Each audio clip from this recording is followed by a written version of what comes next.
Claro que a gente vai ter que tratar com toda a devida seriedade aqui, inclusive, o tema é pesado demais e merece toda a nossa seriedade aqui, mesmo eu e Viga sendo esses parceiros aqui de galhofa se alfinetando. Pelo seguinte, um homem foi baleado na cabeça por uma bala perdida enquanto estava dentro de um ônibus indo para o trabalho dele. Como é uma cena corriqueira, a gente já ouviu isso várias vezes, faz parte do nosso cotidiano, mas mostra que talvez a gente perdeu a capacidade de se indignar. O nosso repórter Rodrigo Viga tem as informações e vai trazer mais detalhes desse caso todo. Beleza, meu querido? Como é que você está? Na medida do possível, imagino que você gostou do que aconteceu em Engenho de Dentro ontem. Eu definitivamente sim, mas a gente definitivamente não gostou de ter que repercutir esse caso aqui trágico com a nossa audiência do Morning Show. Conta pra gente os detalhes, por favor. Tudo bem, Marinho? Bom dia para você, Muito bem. Um dia para você tá mais especial, para o torcedor do Botafogo, mas para o morador do Rio de Janeiro, em geral, não está não. Pelo contrário, um tremendo de sabão. Bom dia para a rapaziada aí do sofá, da cadeira, da bancada, sempre engrandecendo ainda mais o debate aqui no Morning Show. Pois bem, a informação que acaba de chegar aqui, a gente está apurando com mais delicadeza e mais sutileza, porque é um caso realmente mais de enorme repercussão, é a morte do idoso de 60 anos de idade que estava dentro de um ônibus, supostamente, indo para o trabalho, para um deslocamento, foi atingido por um tiro, supostamente de fuzil na cabeça, dentro desse ônibus coletivo, ficou no meio do tiroteio do fogo cruzado ali na Avenida Brasil, perto do chamado Complexo de Israel. Um conjunto de favelas onde vivem milhares de pessoas e ali existe uma quadrilha especializada não só no tráfico de drogas, mas armas, munições, roubo de carros, veículos, cargas e muito mais. A polícia foi até o Complexo de Israel, Cidade Alta, Vigário Geral e adjacências nessa quinta-feira para tentar prender esses criminosos, mas foi recebida a tiros. O argumento utilizado pelas forças de segurança é que esses criminosos, além de montarem valas e barricadas para impedir o acesso do Caveirão e das próprias forças de segurança, ao perceberem a chegada da polícia militar, começaram a atirar a esmo em qualquer direção, de forma aleatória. E esses tiros acabaram atingindo 6 pessoas. Elas foram socorridas, levadas para 2 hospitais, um na Baixada Fluminense e o outro, o Hospital Federal de Bom Sucesso, que fica bem pertinho na Avenida do Brasil. E, infelizmente, esse idoso de 60 anos de idade já chegou praticamente sem vida, já praticamente morto nesse hospital que fica às margens da Avenida Brasil.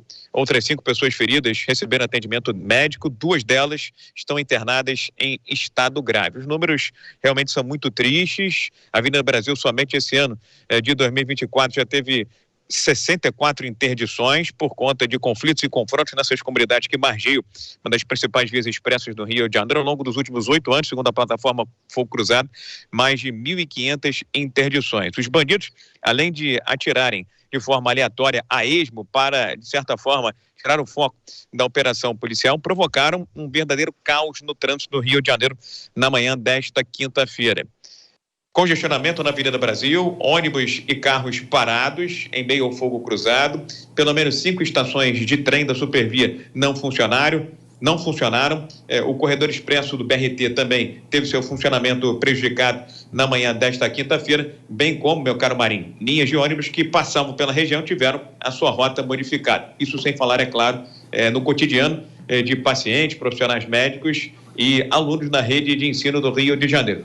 Unidades de ensino e também de saúde não funcionaram na manhã desta quinta-feira no Complexo de Israel e adjacências por conta dessa cena de guerra que, infelizmente, se repete aqui no Rio de Janeiro. Marinho.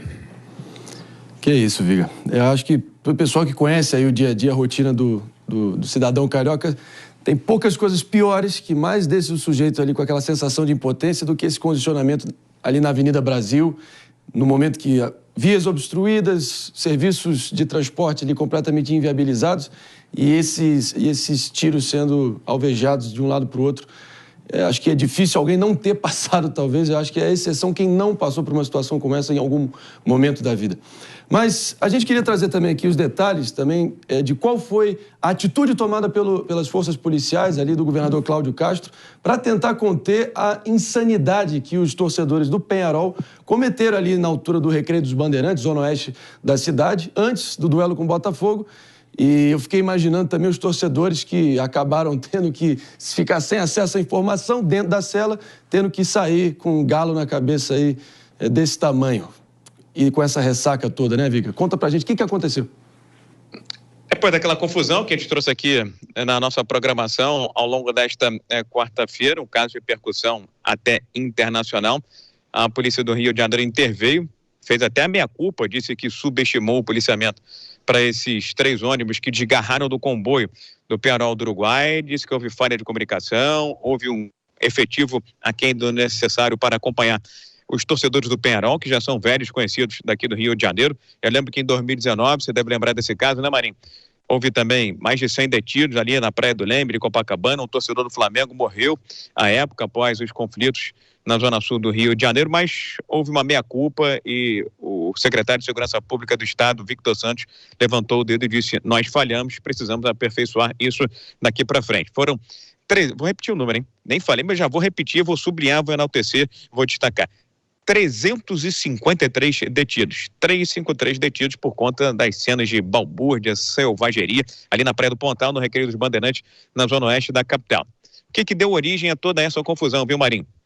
Primeiro, o furto de um aparelho celular promovido por um uruguaio, e depois, quando eles desceram desses ônibus que desgarraram do comboio, começaram a fazer provocações a frequentadores e trabalhadores ali da Praia do Pontal. Inclusive, insinuações racistas. Chamaram os trabalhadores e moradores ali da região, perto do Terreirão, uma comunidade da zona oeste do Rio de Janeiro, de macaco, imitaram um animal, chamaram de mônios. Aí a confusão foi generalizada, escalou.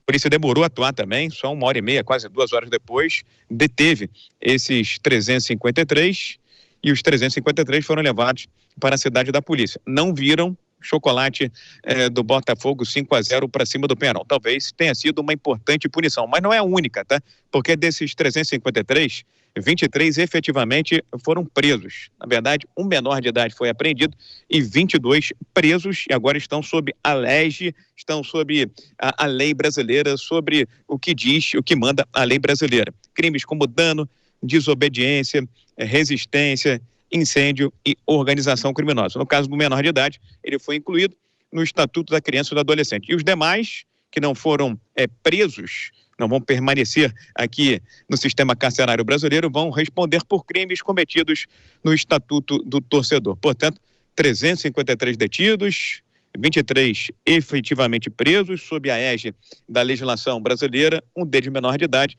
22 maiores de idade. Agora, cuidado quando você fala com essa história aí de tão com um galo na cabeça, porque o galo pode cantar alto na final, viu, meu caro Marinho?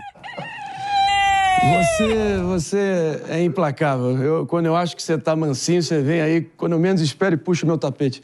Mas é isso, Viga. Foi uma loucura que a gente viu no Recreio e que esses vândalos uruguaios aí, acho que a lei do karma é implacável também, e fazendo as suas vítimas, e pelo visto quem pagou foi os jogadores aí da Muralha Amarela Uruguaia. Obrigado pela presença aqui, sempre excelente na reportagem, trazendo todos os detalhes aí do nosso Rio de Janeiro. Obrigado, Viga. Valeu, Marinho. Mas assim, Palombo ficou, enfim, né? com toda razão, ficou aqui, enfim, chocado também. Estou indignado com a falha do setor de segurança pública. Aqui em São Paulo, dificilmente isso acontecer. Aliás, rendo novamente meus elogios à tropa de choque da cidade de São Paulo, do estado de São Paulo. Eles fazem um trabalho de excelência. Eles são responsáveis por evitar tragédias como essa daí, ó. Podia ter alguém perdido a vida. É um absurdo isso, né? Esse pessoal vem para o Brasil, desrespeito, comete crime de racismo, passa por uma audiência de custódia, depois não acontece absolutamente nada e fica por isso mesmo. Aqui em São Paulo, a Polícia Militar, através da tropa de choque, vários policiais muito competentes, subtenente Negletson e outros, fazem um trabalho de excelência, Marinho.